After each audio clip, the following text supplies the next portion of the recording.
Saludos mortales, amigos y hermanos en la fe. Les saluda por acá su amigo en Cristo, Amós Hidalgo Acosta. Y en esta hora vamos a hablar acerca del documento hipotético Q.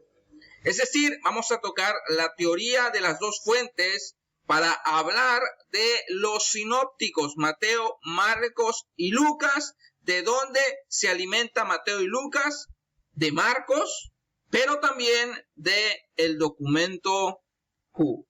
A manera de una lectura recomendada estaremos hablando un extracto de este libro Nuevo Testamento de Zenén Vidal, que es el que tenemos por acá, ¿sí? De las páginas 47 a las 51, la información que estaremos tocando aquí, usted la puede encontrar en este libro. Así que sin más, vamos para allá. El documento Q. Q es la primera letra de la palabra alemana Quelle, que significa fuente, término que se empleó para nombrar al documento en cuanto fuente del material de dichos que tienen en común los evangelios Mateo y Lucas. Es decir, que Mateo y Lucas se alimentan de Marcos en algunos dichos y otros del documento Q. Hablemos de la reconstrucción y la estructura. La reconstrucción segura del documento o fuente Q se hace a base de los textos comunes de Mateo y Lucas. Según el parecer generalizado en la investigación académica, el orden original parece guardarlo mejor el evangelista Lucas.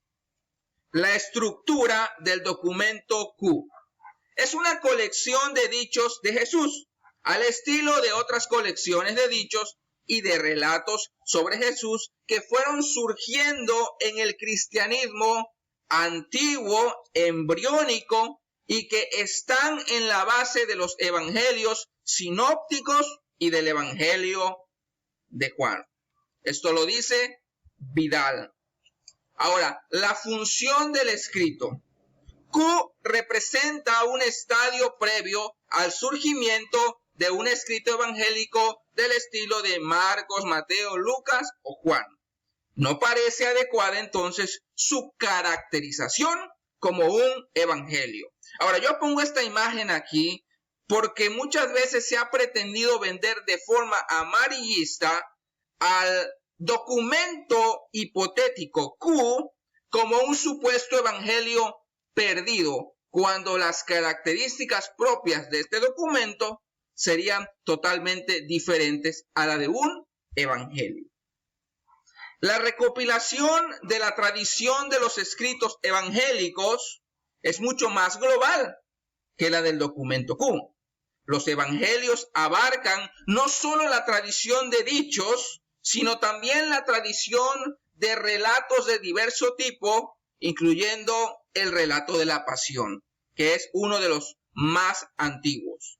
El marco en el que Q encuadra su tradición de dichos es mucho más limitado y elemental que el de los evangelios. Obviamente en los evangelios ya encontramos una trama, encontramos un orden de eventos, mientras que en el documento Q es una colección de sentencias y de dichos.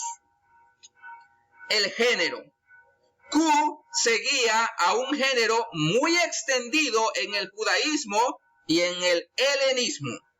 Al hablar del judaísmo, se asemeja mucho, en efecto, a las colecciones de dichos de los profetas o de proverbios de los sabios dentro de la literatura israelita. Por ejemplo, cuando nosotros encontramos ya una redacción final de un libro de un profeta de la Tanaj, obviamente debemos tener presente que muchas veces no fue escrita por el puño y letra del profeta al cual la tradición le ha atribuido la autoría, sino que muchas veces es fruto de una escuela de pensamiento del profeta, y que lo primero que surge, ya sea por manos del profeta o por manos de los discípulos del profeta, son colecciones de dichos, como lo vendría a ser el documento Q en su etapa incipiente. Al hablar del helenismo, el documento Q pues tendría semejanza a las colecciones de sentencias de los filósofos dentro de la literatura del helenismo.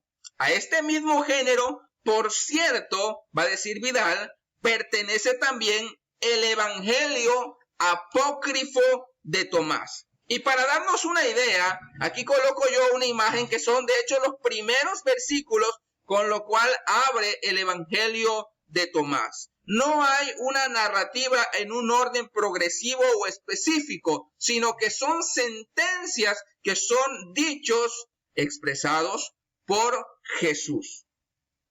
El Evangelio apócrifo de Tomás es una recopilación de 114 dichos de Jesús, algunos de ellos paralelos a los de Q. Fue escrito originalmente en griego. Su traducción completa al copto se ha conservado en uno de los códices encontrados el año 1945 en la localidad egipcia de Nag Hammadi. Bueno, entonces para darnos una luz de cómo vendría a ser el documento Q, pues podemos acudir de forma ya intencionada a revisar el libro apócrifo, el Evangelio apócrifo de Tomás, que es un evangelio gnóstico. Bueno, al hablar de la importancia del documento, tenemos que remontarnos a la comunidad, ¿sí? A la importancia que le dio la comunidad.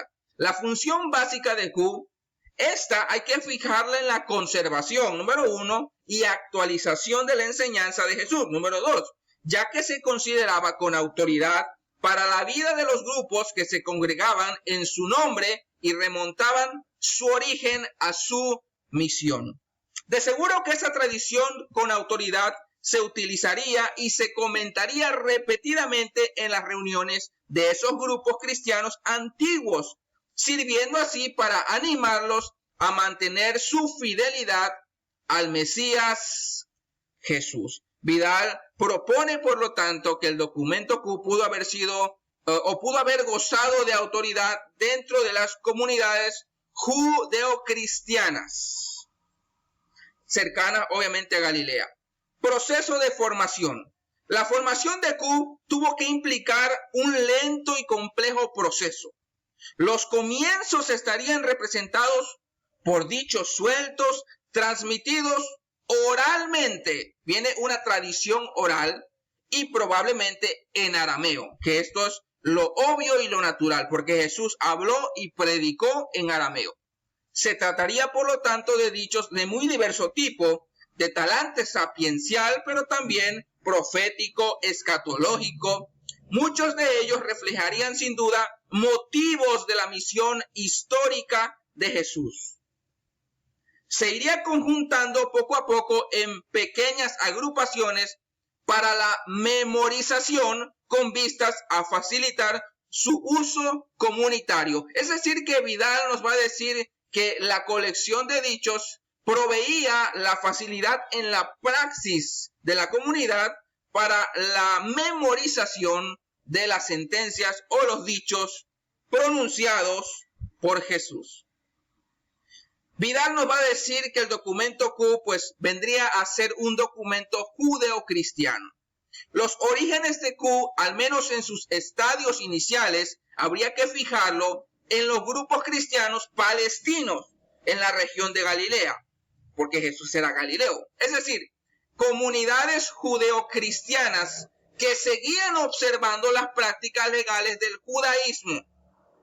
Este grupo estaba distanciado de los grupos en la base de las tradiciones del Evangelio de Marcos, que hay que localizarlos cerca de Galilea también, pero pertenecientes a la corriente cristiana helenística, la cual ya había superado las barreras de las prácticas legales del judaísmo.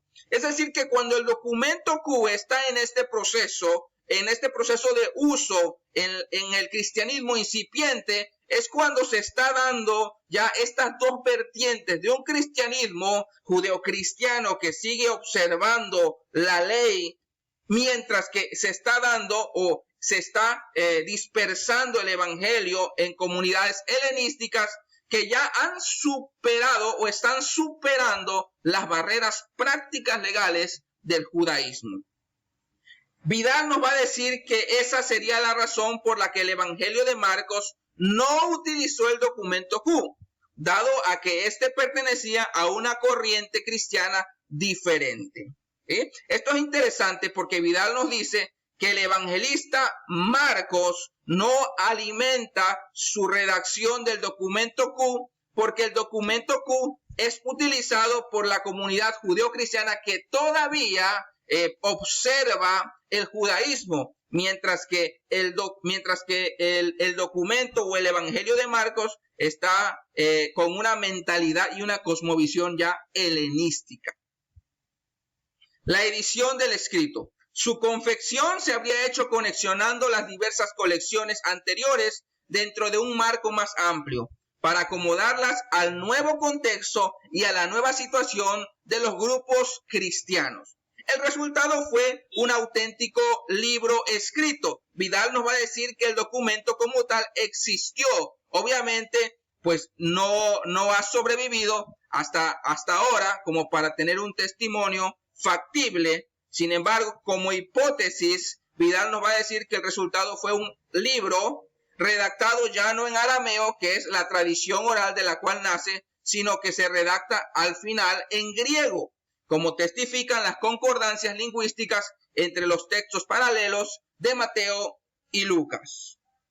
Y para terminar, fecha del documento. El tiempo de la edición de Q sería probablemente la década de los años 60, ya que la situación y los centros de interés del documento suponen ya un tiempo avanzado, aunque anterior al año 70, dado que Q no parece conocer la destrucción del templo jerosolimítano. Bueno, eso es todo y muchas gracias.